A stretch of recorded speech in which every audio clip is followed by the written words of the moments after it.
ലോകത്തിലെ എക്കാലത്തെയും മികച്ച ശാസ്ത്രജ്ഞനായ ആൽബർട്ട് ഐൻസ്റ്റീനെ കേരള സർവകലാശാലയുടെ വൈസ് ചാൻസലറാകാൻ ക്ഷണിച്ച ഒരു പാരമ്പര്യമുള്ള ഒരു സംസ്ഥാനമാണ് നമ്മുടേത്.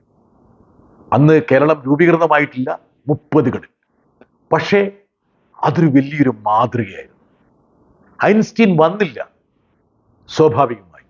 പക്ഷെ അവിടെ നിന്ന് നമ്മുടെ വൈസ് ചാൻസലർമാരുടെ നിലവാരം എവിടെ എത്തിച്ചേർന്നു എന്ന് ചിന്തിക്കേണ്ട സമയമാണ്. കേരള സർവകലാശാലയുടെ VC ആയിട്ടാണ് ഐൻസ്റ്റീനെ ക്ഷണിച്ചിരുന്നത്. ഇന്ന് കേരള സർവകലാശാലയുടെ VCയുടെ അവസ്ഥ എന്താണ്? RSSന് വേണ്ടി എന്തും ചെയ്യാൻ തയ്യാറായ ഒരു വ്യക്തി.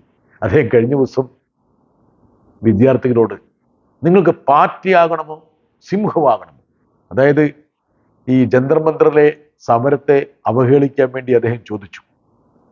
ബുദ്ധിയുള്ള വിദ്യാർത്ഥികൾ പ്രതികരിക്കാനേ പോയില്ല. അദ്ദേഹം എളുമ്പിനാകുന്ന ഒരു അവസ്ഥ വന്നപ്പോൾ അദ്ദേഹത്തെ ഒന്ന് രക്ഷപ്പെടുത്താൻ വേണ്ടി 1-2 വിദ്യാർത്ഥികൾ എന്തോ പറഞ്ഞു. പാർട്ടിയാകാൻ ആഗ്രഹിക്കുന്നുണ്ടോ എന്ന് ചോദിച്ചപ്പോൾ 1-2 വിദ്യാർത്ഥികൾ ഇല്ല എന്നൊറ്റ പറഞ്ഞു. എന്തൊരു അവസ്ഥയിലേക്കാണ് നമ്മുടെ ഉന്നത വിദ്യാഭ്യാസ മേഖല മാറുന്നത്. ഓരോ വൈസ് ചാൻസലറും സംസ്ഥാന ഭരണത്തിൽ നിന്ന് തെന്നിമാറി RSSന്റെ ഇംഗിതത്തിനനുസരിച്ച് പ്രവർത്തിക്കുന്നു. ഇന്ത്യയിലെ പ്രധാനപ്പെട്ട ഒരു വിദ്യാർത്ഥി നേതാവാണ് ഐഷി ഘോഷ്. ജന്തർ മന്ദർ സമരത്തിലെ പ്രോജ്വലമായിട്ടുള്ള പങ്കുവഹിച്ച ഐഷി ഘോഷ്. ഐഷി ഘോഷിന്റെ ഒരു പരിപാടിക്ക് കണ്ണൂർ സർവകലാശാല വൈസ് ചാൻസലർ വിലക്ക് കൽപ്പിച്ചു. അതിനെക്കുറിച്ച് ഉന്നത വിദ്യാഭ്യാസ മന്ത്രി റോജി ജോൺ, എനിക്ക് ആ ചെറുപ്പക്കാരനോട് ബഹുമാനമുണ്ട്, ഇഷ്ടമുണ്ട്. അദ്ദേഹം പറഞ്ഞൊരു വാക്കുണ്ട്, വേണ്ട രൂപത്തിൽ അപേക്ഷ സമർപ്പിച്ചില്ല എന്ന്.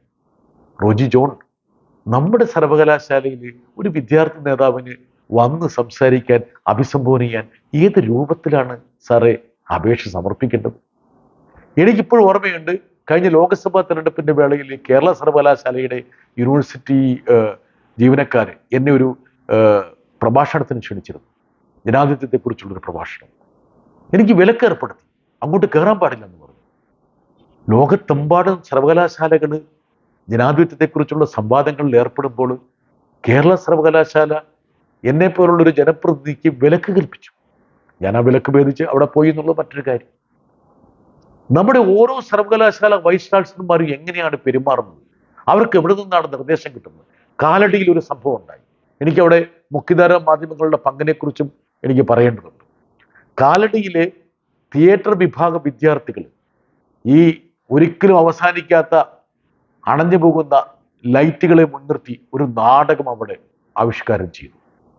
ആ നാടകത്തിന്റെ ഭാഗമായിട്ടാണ് ഈ ലൈറ്റുകൾക്ക് റീത്ത് വെച്ചത്. അപ്പോൾ ഉടനെ വൈസ് ചാൻസലർക്ക് റീത്ത് വെക്കുന്നു എന്നുള്ളൊരു വ്യാഖ്യാനം നമ്മുടെ മുഖ്യധാര മാധ്യമങ്ങൾ നൽകുന്നു. എന്നിട്ട് ആ വിദ്യാർത്ഥികളെ ശിക്ഷിക്കുന്നു. ആ വിദ്യാർത്ഥികളെ ശിക്ഷിക്കണമെന്ന് കൂടുതൽ ശാട്ടിപ്പിടിക്കാൻ വേണ്ടി DGPയെ, നമ്മുടെ പോലീസ് തലവനെ, ഗവർണർ വിളിച്ചു വരുത്തുന്നു. പോലീസ് തലവനെ വിളിച്ചു വരുത്തിയതിൽ യാതൊരു തകരാറുമില്ലെന്ന് ആഭ്യന്തരമന്ത്രി പറയുന്നു. മുഖ്യമന്ത്രി പറയുന്നു ചെറിയ തകരാറുണ്ടെന്ന് പറയുന്നു. ഇതിനു മുമ്പ് ഉദ്യോഗസ്ഥന്മാരെ വിളിച്ചു വരുത്തിയപ്പോൾ നീരസം പ്രകടിപ്പിച്ചവർ എന്തുകൊണ്ടാണ് തുടർച്ചയായിട്ട് ഇങ്ങനെയൊരു സംഭവം ഉണ്ടാകുമ്പോൾ നിശബ്ദത പാലിക്കുന്നത്? ജനവിധിയോടുകൂടി വൻ ഭൂരിപക്ഷത്തോടുകൂടി അധികാരത്തിൽ വന്ന സർക്കാരാണ് VD സതീശൻ സർക്കാർ. ജനങ്ങൾക്ക് വേണ്ടി ഭരിക്കേണ്ടവരാണ്. RSS നമ്മുടെ ഉന്നത വിദ്യാഭ്യാസ മേഖലയും എന്തിനേറെ ഭരണ സംവിധാനത്തെയും ഇങ്ങനെ ഹൈജാക്ക് ചെയ്യുമ്പോൾ, റാഞ്ചിക്കൊണ്ട് പോകുമ്പോൾ ഒരു പ്രതിരോധം അവിടെ സൃഷ്ടിക്കേണ്ടതില്ലേ? ഉന്നത വിദ്യാഭ്യാസ മന്ത്രി പരിപൂർണമായും കീഴടങ്ങുന്ന രൂപത്തിലാണ് സംസാരിക്കുന്നത്. ഈ വൈസ് ചാൻസലർമാരൊക്കെ RSSന്റെ വേദിയിൽ അല്ലെങ്കിൽ BJP വേദിയിൽ തുടർച്ചയായി പോയിക്കൊണ്ടിരിക്കുന്നു. ഒരു പ്രതിരോധമില്ല. KSUവിന് യാതൊരുവിധ അഭിപ്രായവുമില്ല. യൂത്ത് കോൺഗ്രസിന് അഭിപ്രായമില്ല.